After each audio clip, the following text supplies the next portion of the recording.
Pues vamos ahora con nuestro siguiente invitado del día y el tema que nos acoge en este momento es TikTok y la manera en que se accede a esta red social. La Cámara de Representantes de Estados Unidos, Kevin McCarthy, el representante, dijo que los legisladores avanzarán con la legislación sobre preocupaciones de seguridad nacional, alegando que el gobierno de China tuvo acceso a los datos de usuarios a través de esta aplicación. En el país hay cada vez más llamados a prohibirla y porque es propiedad además de la empresa ByteDance con sede en China. En Japón, por lo tanto, avanza también una medida similar después de que varios gobiernos la limitaran en sus dispositivos gubernamentales y parlamentarios. Vamos a conversar sobre el uso y la adicción que genera TikTok con Manuel Herrairan, quien es analista internacional, docente e investigador de la Facultad de Finanzas, Gobierno y Relaciones Internacionales de la Universidad Externado de Colombia. También magíster en Ciencia Política de la Universidad Católica de Lovaina, Bélgica. Muchas gracias, Manuel, por estar en Directo América. A usted muchísimas gracias. Pues comienzo preguntándole, ¿se puede decir que los gobiernos están aplicando un boicot contra TikTok y por qué? Sí, en efecto, esta situación que estamos viendo con TikTok hay que enmarcarla en una competencia a un nivel superior, sin un resultado claro entre Estados Unidos y China. Y eso pues se representa en que Estados Unidos está buscando limitar las acciones de China, pero que creo yo que está perjudicando en últimas también esas premisas que Estados Unidos históricamente han defendido, que es la libertad, la competencia entre empresas. Y digamos que los argumentos que se han esgrimido en el Congreso de la República pues, de Estados Unidos realmente no son suficientemente fuertes en la medida que dice que no, que TikTok tiene unas afectaciones sobre los niños, pero digamos que si uno hace un juicio o hace un ejercicio juicioso, pues evidencia que también Instagram, por ejemplo, Facebook, entre otras aplicaciones, también tienen unas repercusiones frente a la salud mental de los jóvenes porque también generan depresión. A esto pues se agrega que el representante de TikTok en el Congreso mencionaba que los datos de esta empresa pues está utilizando o la está ejecutando o manipulando una compañía que se llama Oracle para darle tranquilidad también a Estados Unidos y sus aliados con este propósito. Entonces creo que los argumentos que Estados Unidos ha esgrimido para limitar el accionar de esta aplicación en Estados Unidos no siguen siendo fuertes, no son suficientes y que creo que está abriendo puertas que creo que no le convendría a la democracia ni tampoco a la sociedad civil. Bueno, una cosa es la toma de datos de los usuarios supuestamente para activar más influencia del lado de China, pero por otro lado, ¿usted cree que bastaría, por ejemplo, con aplicar un control parental para solucionar el tema de la exposición que tienen los jóvenes y los niños a TikTok? En Francia ya hay una ley en curso para que se haga este control parental, creo que desde los 15 o 16 años aproximadamente, y en Utah, uno de los estados de Estados Unidos, ya se aprobó una restricción hasta los 18 años. ¿Usted qué opina? Sí, creo que eso podría ser una solución. De hecho, también en China hay unas ciertas restricciones para que menores utilicen los celulares. Puede ser una excelente opción, pero sin embargo también a eso hay que también ser sinceros y es que también crea espacios también para que no hay una 100% de verificación de que realmente tenga la edad correspondiente para el uso, pero creo que puede ser una muy buena medida para la restricción y el control frente a eso. Ahora, ahí hay un tema que son tres temas claves en frente a TikTok del problema. El primero es que tiene un algoritmo que permite, digamos, que la secuencia rápida y pues digamos que es lo que pues, muchos congresistas dicen que es peligroso, ¿no? El segundo es un algoritmo de perfilamiento de la persona y el tercero es el de clasificación también de ese gusto del usuario y el del perfilamiento. Pero entonces creo yo que aquí el debate tiene que ir mucho más amplio y creo que aquí también tenemos que traer sobre la mesa la discusión sobre la política de la gobernanza de la información, porque esta situación, estos algoritmos no son solamente de TikTok, también podemos verlo en otras aplicaciones de Instagram que también generan dependencia. Entonces creo yo que este debate sí deberíamos sentarlo de manera sensata entre todas las aplicaciones, porque no hay que olvidar que, por ejemplo, la regulación de datos de la Comisión Europea de Europa y también como la Comisión de Consumidor australiano también han puesto en tela de juicio las acciones de Facebook, Instagram y WhatsApp también. Entonces creo yo que esto es una invitación a abrir un debate mucho más amplio y no solamente contra una compañía, sino que miremos cómo podemos, aparte de la regla de la edad, buscar otro tipo de mecanismos y herramientas para poder también limitar. por ejemplo, y con esto terminaría,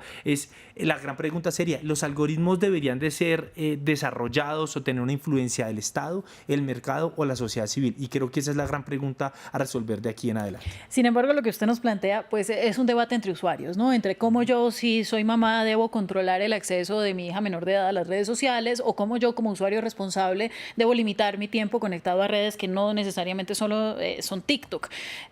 Pero por otro lado está la parte gubernamental, la parte regulatoria. Recientemente el CEO de TikTok, lo decíamos al inicio, pues se tuvo que declarar ante el Congreso, dio estas declaraciones que usted nos recordaba sobre la preocupación por el robo de los datos de los usuarios, y además sabemos que Estados Unidos busca hacer que TikTok venda su participación en el país, cosa a la que se niega a la compañía china. Antes de eso, el uso en los dispositivos gubernamentales y parlamentarios fue prohibido en varios países, Nueva Zelanda, Canadá, por ahí están mencionados, porque el ataque directo en este momento contra TikTok y no contra Facebook o Instagram o bueno, cualquier cantidad de aplicaciones que existen en el mercado. Y es una excelente pregunta, digamos, en relación con el uso de la preocupación de las mamás. De hecho, TikTok también tiene herramientas para limitar cierto tiempo el uso de esa aplicación. Digamos que eso también sería otra herramienta, pero creo yo que el enfoque aquí principal es el que usted le da y es en el sentido que estamos en una competencia, y creo yo que Estados Unidos utiliza estos argumentos, por ejemplo, de la salud de los niños y otras cosas, pero para, no sé si ocultar, pero sí para distraer el debate, y es que claramente aquí Silicon Valley perdió ese oligopolio que había gozado durante las últimas 2 décadas y que obviamente ve amenazado que lleguen nuevas plataformas que puedan serle competencia. Y no hay que olvidar una cosa, mientras que se desarrollaba ese debate en el Congreso, por ejemplo, mientras que Facebook e Instagram tenían una ganancia en bolsa de 4.4 y 3.4% respectivamente, TikTok caía en las finanzas. Entonces también tiene un doble daño, también un doble objetivo que también es económico. Pero aquí yo creo que hay otro tema clave que es de resaltar, y es que creo que Estados Unidos y los países evidencian que estas aplicaciones se convierten en insumos estratégicos para la inteligencia y la contrainteligencia, y creo que realmente más allá de la salud de los menores y los jóvenes, que claramente puede preocuparles, creo que hay otro tema que es el tema de seguridad nacional, y que considero que claramente cada país está buscando proteger esos datos con el propósito de que otro país no los utilice en el marco de un orden mundial que desde mi lectura está contestado, donde hay potencias emergentes, donde hay países que ya no quieren más el liderazgo de Estados Unidos y Occidente, y que claramente se han dado cuenta que la parte digital tiene 3 factores súper importantes. El primero de ellos es el económico, los e-commerce, ¿no? También estas aplicaciones generan mucha economía para los países. El segundo factor es un factor político, que es quién va a condensar, quién va a manejar todos estos datos que se puedan recolectar de estas aplicaciones. Y el tercer punto, y no menos importante, se han dado cuenta los estados que a través de estas aplicaciones se pueden infundir ideas, hashtag, ¿no? Como estos elementos que pueden organizar y ser, dominar o organizar de cierta manera la opinión pública de ciertos países. Y no hay que olvidar el caso de Cambridge Analytica con Facebook en las elecciones del 2016 con el presidente Trump. Y eso es un claro ejemplo de cuál es el poder que pueden tener estas compañías con estos datos. Bueno, pero también hay que pensar en cómo nos están vendiendo el discurso, ¿no? Porque una cosa es el temor por el robo de nuestros datos, de lo cual somos responsables como usuarios y libres de descargar o no las aplicaciones, pero le quiero poner el ejemplo de WhatsApp cuando fue prohibido en China, que fue un discurso en el sentido de la libertad de expresión, ¿no? Cómo se estaba coartando en China la libertad de expresión, la libertad de comunicación, cómo se estaba limitando la comunicación de los usuarios a través, pues, de la prohibición de WhatsApp. Pero aquí, cuando se está planteando la prohibición de TikTok, de lo que se está hablando es de un asunto de seguridad. Se pone a un nivel mucho más alto y mucho más preocupante, pues, que genera una conversación amplia, no solo en Estados Unidos, sino en todo Occidente, ¿no? Sí, en efecto, los estados buscan a través de sus relatos configurar también y justificar sus acciones en política exterior. Y ese ejemplo que usted da es muy acertado, y tampoco hay que olvidar que, por ejemplo, China también restringió Uber en su país por también este tipo de aplicaciones que puedan sacar información. Entonces creo que claramente todos los países, digamos que aquí no solamente Estados Unidos frente a China, sino también vemos que China hacia Occidente tiene unas ciertas restricciones. Por ejemplo, Google, tampoco ellos no tienen Google como esta plataforma de buscador. Entonces creo yo que claramente comparto esa visión. Digamos, creo que Estados Unidos, para distraer la discusión de fondo, que es una competencia, que es una rivalidad, que también la existencia de TikTok es una muestra de que ese liderazgo y hegemonía que gozó Estados Unidos en materia de tecnológico, pues ya hoy está siendo competida por su gran rival, que ha sido China, ¿no? Entonces creo yo que también hay detrás de eso tratar de distraer la discusión, pero que es una muestra de esa competencia y en que Estados Unidos no quiere salirse de ese liderazgo. Ahora, a mí lo que me preocupa de estas discusiones, como decía anteriormente, que la discusión tiene que hablar sobre la política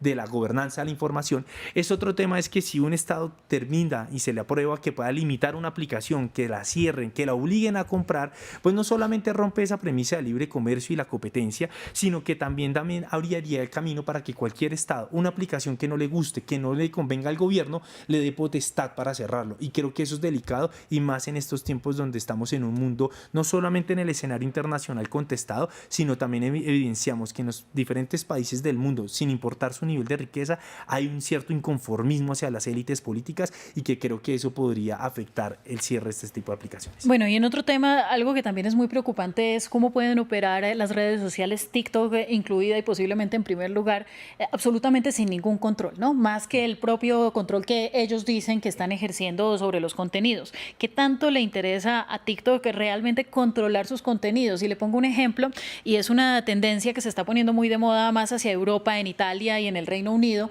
y es que los jóvenes se pellizcan la mejilla hasta que se hacen una herida, hasta que se dejan una cicatriz, y esta es una tendencia de TikTok que la están empezando a detectar. Ha habido ya denuncias de parte de, por ejemplo, del gobierno italiano, pues contestando a TikTok por qué no retira estos contenidos y por qué no lleva a cabo las acciones legales correspondientes. TikTok dice que sí, que lo está ejerciendo, que hay más de 40.000, digamos, empleados encargados de verificar la seguridad en la red social. Sin embargo, eso no evita que tendencias como esta y otras muchísimo más dañinas se extiendan a lo largo de la red y se vuelvan incluso mundiales. Sí, creo que aquí es una corresponsabilidad de todos los actores. Y yo también creo que sí, claramente las aplicaciones, sea TikTok o la que sea, tiene que tener unas políticas que también propenden por el bienestar del usuario.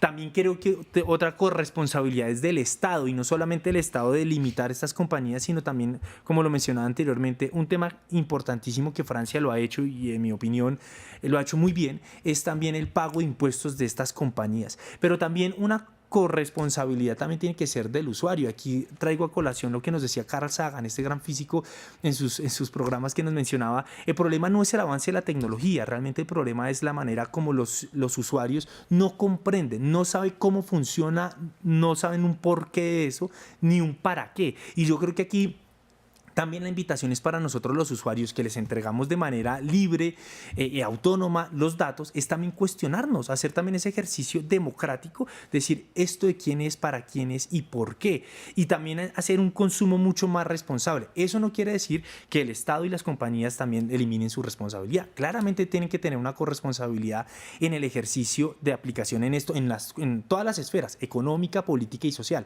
pero creo yo que aquí también es un mensaje claro para los usuarios y obviamente para los adultos ya pues mayores con sus hijos en relación con estas aplicaciones. Entonces no podemos dejarles solos esa tarea a unos pocos. Sí, no podemos ser presos como consumidores. Muchas gracias, Manuel Rairan, analista internacional y docente de la Universidad Externado de Colombia, por una conversación muy amena. Que tenga buen día. A usted muchísimas gracias. Feliz día. Y a nuestros televidentes de Directo América, sigan con nosotros. Ya volvemos con más.